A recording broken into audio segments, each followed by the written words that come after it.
Hello everybody, welcome back to my channel. I'm the Whiskey Enthusiast. It's the final week of the Glenmorangie Month. I hope you enjoyed this month that I created just as an excuse to drink lots and lots of Glenmorangies. I certainly did, and there's no better way. There's no better whiskey to finish off this month by the one and only Signet. From the way it's made, from the way it's presented, and from the way it tastes, it's the ultimate expression, in my opinion, a Glenmorangie. And in some ways, what a whiskey can be if there's enough attention to detail and lot of innovative thoughts and just an awesome team behind a great idea. I promised on the first video to talk about what the logo was, and I will. It's not going to take long. It's basically this. This is the logo. I know you've seen it before. I'll just show it to you there. It is called the Signet, and it's taken from a thing called a Cadboll stone. It's from the 8th century. The group of people known as the Picts, which are like ancestors of the Scots right now. I can put the I'll put a image of the stone itself. This is a part of it, but it's near the distillery, so the Glenmorangie team decided to take this as their logo. There you go. That's the Signet. So they decided to name their ultimate whiskey after their logo, the Signet. Well, no, just the Signet. So, what is the Signet? Okay, the process is done 1 week in a year. Only 1 week. The whole other operation stops. Out of their 12 stills, 8 of them are only working because any more than 8, people can't be able to see it properly, to detect it properly. So, you know, it's a close operation, closely knitted, closely watched operation. They use high roast malt or chocolate malt or espresso malt. Basically, a malt that's before distilling, roasted in a higher degree, gives off more chocolatey, earthy, coffee-like flavors, just like you would have with stout beers and any kind of a dark beer that you had. And basically that's it. And only in 1 week of a year, in October, they dedicate the whole distillery to produce this. It doesn't have an age statement. That's not what they're going for. There's a lot of talk about what's there, but do you know what the rule is? Whatever the youngest whiskey is in the bottle, you have to name it that.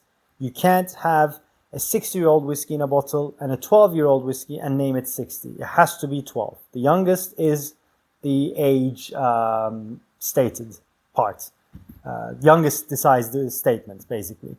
So there are talks about it has 50-year-old whiskey, 40-year-old whiskey. I don't know. Probably has some old whiskeys in there, 2025. Mostly, I would guess from what you read online, feel free to comment on it, should be around 15 years. But to make a premium product and then give it a 15-year-old age statement is not going to get your sales. It is an expensive whiskey. A good box, a good story, and then a good guess about the age will get you those numbers. So let's go into the box. It's very heavy. It comes with this black box. As I showed you, the Signet, the logo, a rare spirit of espresso intensity aged in our most exceptional casks. The casks are exceptional in the sense that they use ex-bourbon, they use ex-sherry and virgin American oak, but charred to add a little bit more of the espresso malt intensity. But they're picked, they're vatted. It's a long and arduous process. There's a whole bunch of marketing thing in the background. It's unparalleled creation, a single-minded vision. The cask judicious marriage of unique cask creaminess from specifically crafted bourbon barrels, sweetness from sherry butts, and a spicy backbone from unusual virgin charred oak casks. Anything else they say that could be extraordinary distillery given on demanding distillation, pure bitter sweets. Yeah, just once each year our Highland distillery embarks on an act of creation like no other. I'll just put it there. If you want to read, you can just pause the video and have a read. Sorry, Yeah, there you go. There you go. And it opens up. It is very heavy. And it opens up like this. There's more reading here. It's the namesake of our signet, an icon inspired by the intricate carvings of our homeland's ancient Cadball stone. This single malt whiskey reveals layer upon layer of unparalleled mocha intensity and an indulgent, rich taste. And there are the tasting notes here. I'll just show you them as well. Like I said, you can pause and read. Hey, focus. There we go. And then there's the bottle. Oppa. Hey. Sorry about that. Yeah, the bottle. How cool is this, huh? Thick bottom, has a thick cap. This one's unopened. I have one that's been recently finished, so I poured the remaining of here. So, yeah, this is the bottle. And it's a pretty cool looking one. There you go. There you go. This is the bottom. And that is the story, and that is the bottle, and that is the box. Shall we finish this month off with some good whiskey? Not that we had bad ones. I'm not gonna read the the tasting notes there. We can go there afterwards.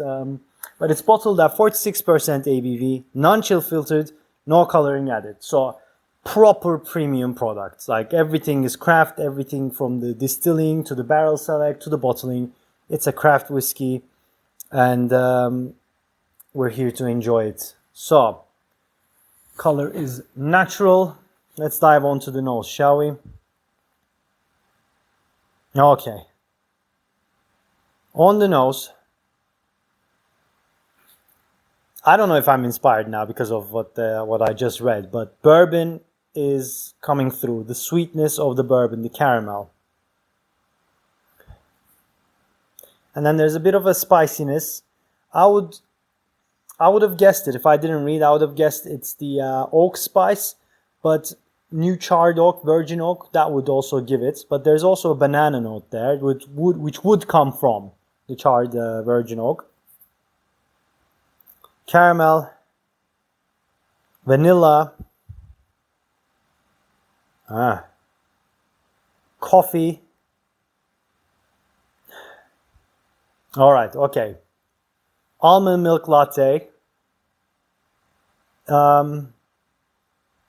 You know what it is? It's a cacao powder. A little bit of pear. Ooh, huge marzipan. So almond milk latte, marzipan, all almond and milky nose. Milk chocolate. Vanilla covered milk chocolate or vanilla infused milk chocolate. Tiramisu.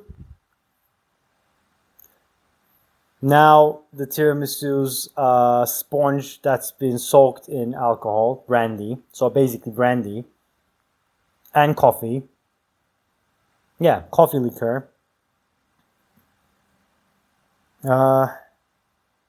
Very sweet stewed peaches. Before you do, there's a peach dessert in Turkey. We do that. So it's similar to that one. All right, a lot of coffee liqueur and a lot of brandy-like notes. Shall we dive into the palate?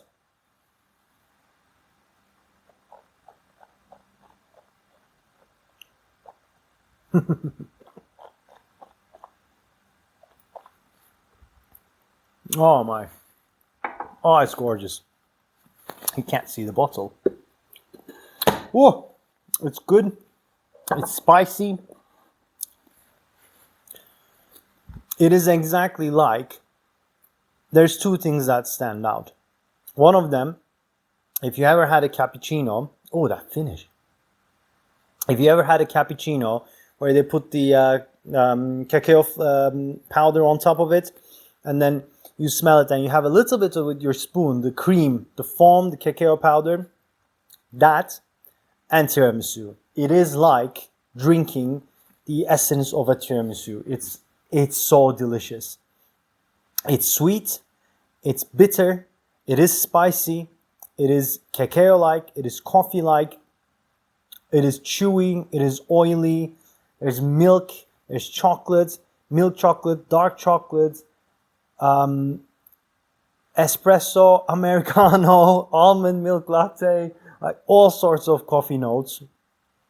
But there's an underlying tone of bitterness, and the spice. That spice is not from 46% ABV. That can't be it. That spice is from the newly charred virgin oak.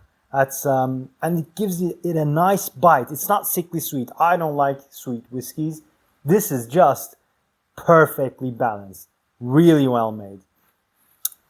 Now the finish is, I just had an espresso shot after my whole bowl of tiramisu. That is it right now. That's all I'm getting. It's around here. It's bitter and a little bit of dark with the espresso. There's a little sour note under my tongue, and then that's the whole creaminess, the coffee liqueur, the brandy, and that sweetness that's coming with the vanilla and the cream inside the tiramisu. It's unbelievable. I think they could have called it the tiramisu, you know. It is so good. You know what I would like to do? I would like to have this with tiramisu. Yeah, I think I should do that. I should find a good place that serves good tiramisu, grab a little bit of Signet with me without them seeing, have a little espresso, a little Signet, a little tiramisu. What more do you need in life? Right, let's go again. Let's see. Now, bourbon is really coming through. It's incredible that if out of all this complexity with the roasted malts and the other kind of casks and the sherry casks, they manage, that means their bourbon casks are fantastic. For it to come through this much, and you may have noticed I'm not comparing this with the Glenmorangie 10. There's no point right now.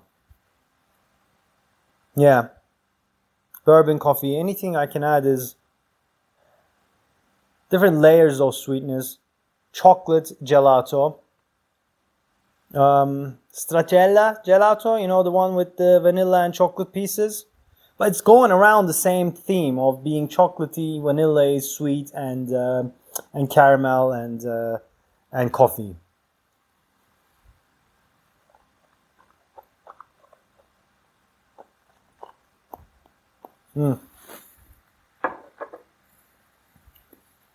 Oof, that just when you swallow, that coffee note really hits you hard. On the palate, the bourbon sweetness, the caramel and the vanilla is there. The spice is ever present. It's not bothering you, but it's not letting the sweetness take over. And the bitterness of the coffee just finishes off around your tongue and then continues on to the finish. Oh, and then just in the finish comes that tiramisu notes with the cacao powder and a little bit of cappuccino foam. Let's see what the experts have said. Nose. Enticing warmth of coffee, ginger, and cinnamon. Ginger. Oh, all right, yeah. Okay, all right. Yeah, I mean, it's not that apparent. The other notes really take over it. Then melts into dark chocolate and tiramisu. Old-fashioned dark toffee emerges alongside crystallized orange peel, cocoa, well, cacao, however you want to pronounce it, crème caramel, and rich fruitcake. Now, fruitcake is a British thing, and I'm not a massive fan, but I can see what they're saying. But for those of you who don't know what fruitcake is, I don't know, just try one if you can. So, yeah, orange peel and ginger of these notes are the ones that are less apparent, I would say. Taste. A velvet explosion on the palate swirls crackling spices with bitter mocha, dark chocolate, and the mellow softness of apricot and butterscotch. Ah, apricot. Okay, that reminded me more of peach, but I could see it now. Yeah.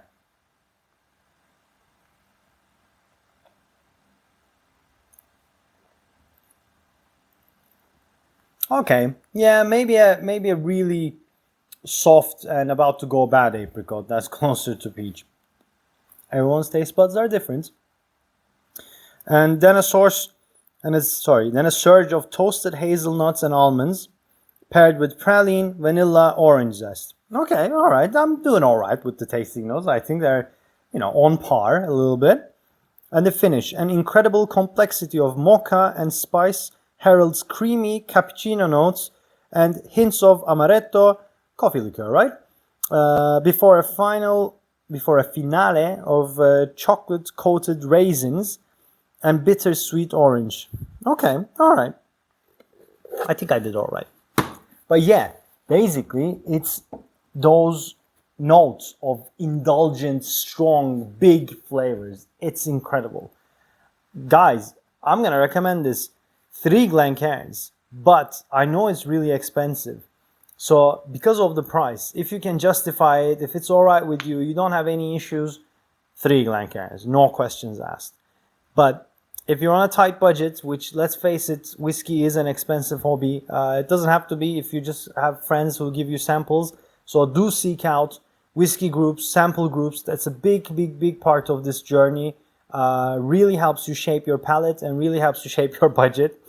So definitely try it. So, for me right now, I'm going to say 2 Glencairns.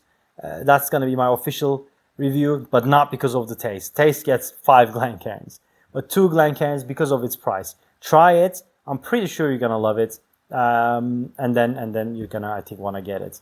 But it's a special whiskey. It's not an everyday whiskey. It's a splurge whiskey. It's a celebration whiskey. It does feel so indulgent, so good that when you're drinking it, you're doing something right. Like, this is supposed to be drank slowly, easily, beautifully.